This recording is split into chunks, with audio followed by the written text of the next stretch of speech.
ओम शांति। हमारे एटीट्यूड्स, हमारा दृष्टिकोण दूसरों के व्यवहार के लिए जिम्मेदार होता है। आज मनुष्य ने जितना दृष्टिकोण बिगाड़ लिया है उतना पहले कभी नहीं बिगाड़ा था।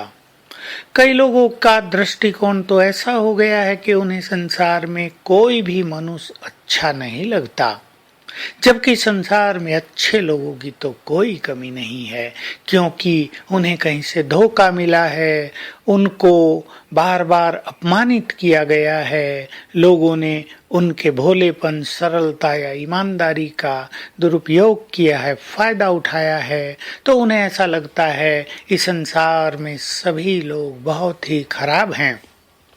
हमारा ब्राह्मण परिवार तो बहुत श्रेष्ठ परिवार है। ये देव कुल की महान आत्माओं का परिवार है। ये भगवान का परिवार है।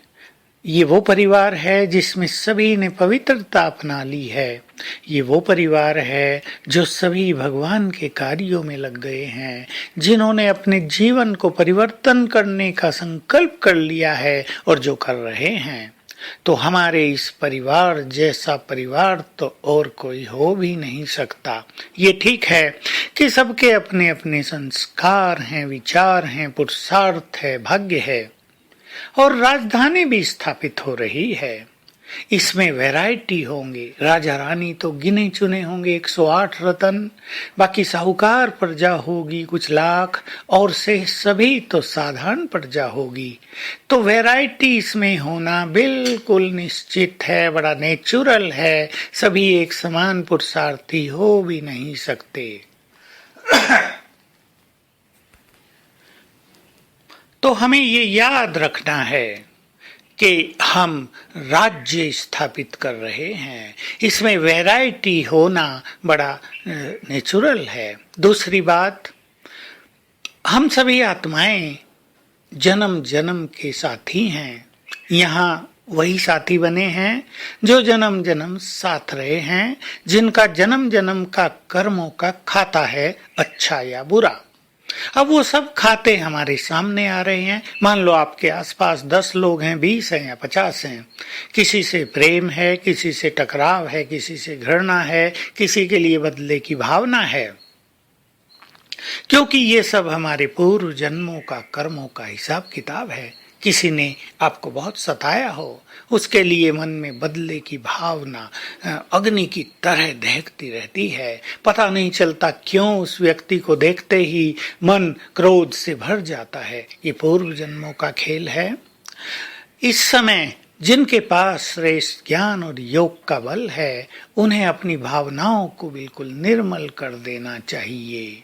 इसे स्वीकार कर लेना चाहिए कि ये वैरायटी तो है और रहेगी, लेकिन इस समय हमें इससे ऊपर उठकर साक्षी भाव, शुभ भाव और क्षमा भाव के द्वारा अपने चित्त को निर्मल और शांत कर देना है।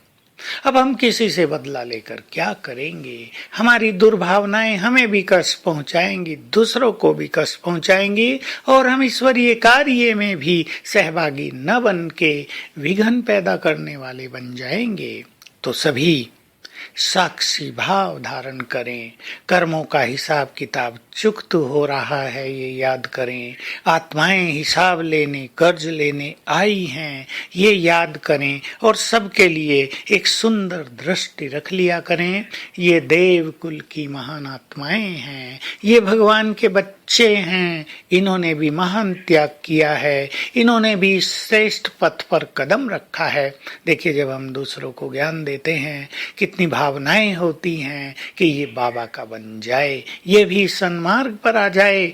तो जो सन्मार्ग पर आ गए हैं, उनके लिए मन में घृणा या ईर्ष्या द्वेष समाप्त कर देना है, क्योंकि यहाँ सबका अपना अपना पार्ट भी है और हम उनकी महानताओं को देखेंगे। महानताएं भी उनमें बहुत हैं। कम से कम प्योर जीवन अपनाया है, किसी ने अपने जीवन को बाबा पर बलिहार किया है, उनका भगवान से मिलन हुआ है, वो भी पुण्य आत्माएं हैं। ऐसी दृष्टि यदि हम रखेंगे तो हमारा चित्त शांत रहेगा। सबसे बड़ा फायदा हमें ये होगा। तो आज सारा दिन हम साक्षी भाव अपनाएंगे और सभी ब्राह्मण आत्माओं के लिए ये दृष्टि रखेंगे, ये देव कुल की महान आत्माएं हैं, बाकी सभी के लिए ये भगवान के बच्चे, ये भी श्रेष्ठ हैं। और अभ्यास करते रहेंगे कि बाबा की रंग बिरंगी किरणों का फाउंटेन मुझ पर निरंतर पड़ रहा है। ओम शांति।